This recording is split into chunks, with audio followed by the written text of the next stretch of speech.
So I figured out what is causing the stick drift on my original Elite controller. It's actually a lot more simple than I thought it was going to be. I looked up a couple of videos on YouTube and none of them really helped, I guess. I mean, I couldn't really tell what the guy was doing. He was just spraying hot glue gun in this little part right here. And really make any sense. I couldn't really see what he was actually doing, so I'm gonna hopefully explain this a little bit better.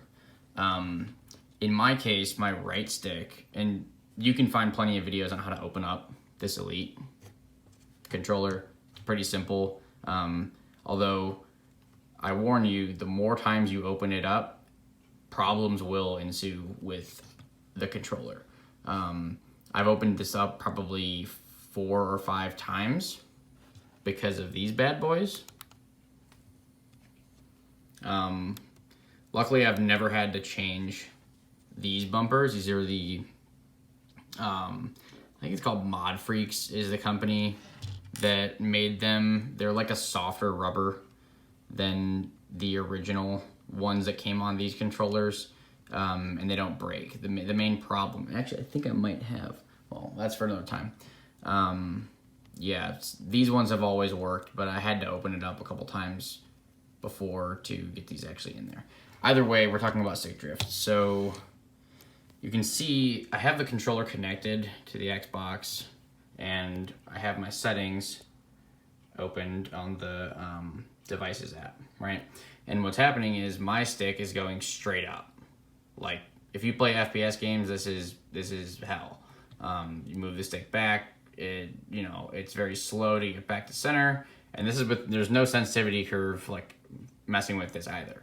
So I've twiddled around with it a bit, and I actually kind of figured it out. So the real issue, and this might have actually been caused by me opening up the controller a bunch of times. I'll just say that.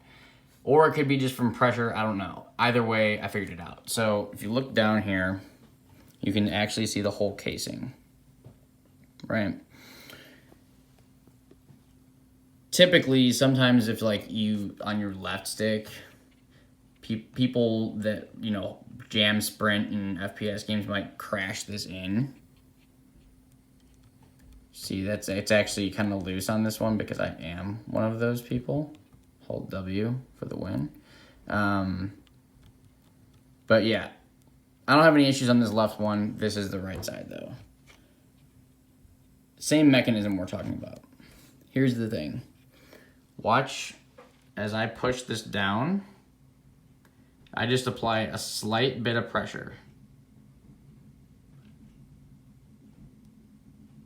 Hold on.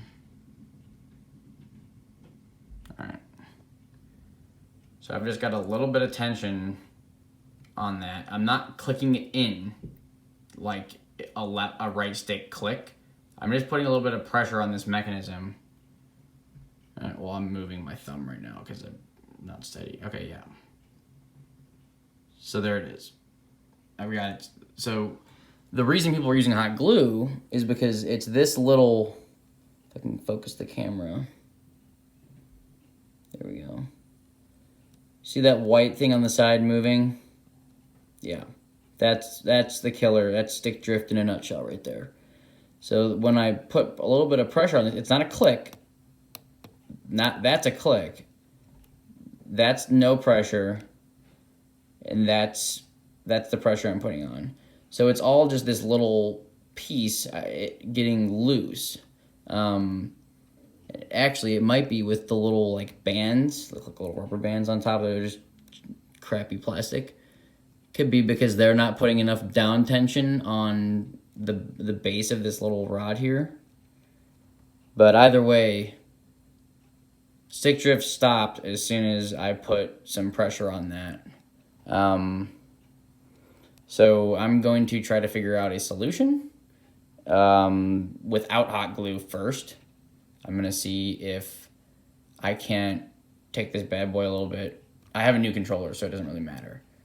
I'm going to take it apart a little bit more and see if I can actually figure out a way to tighten that or apply more pressure from maybe inside that casing. Worst case scenario, I'm going to put hot glue on that piece just to hold it down. I don't have any hot glue right now, so I'd have to get that. But yeah, so that is probably why you're having stick drift, if you are. Yeah, I mean, these are very crappy made. Like, I mean, it's an Elite controller, right? Like, it should be good, but these things can go shot. And you void your warranty by doing this, too. So they're not only giving you crappy hardware, but they're punishing you for trying to fix it by yourself. Oh, shit. Yeah. Yep. That's it. Thanks.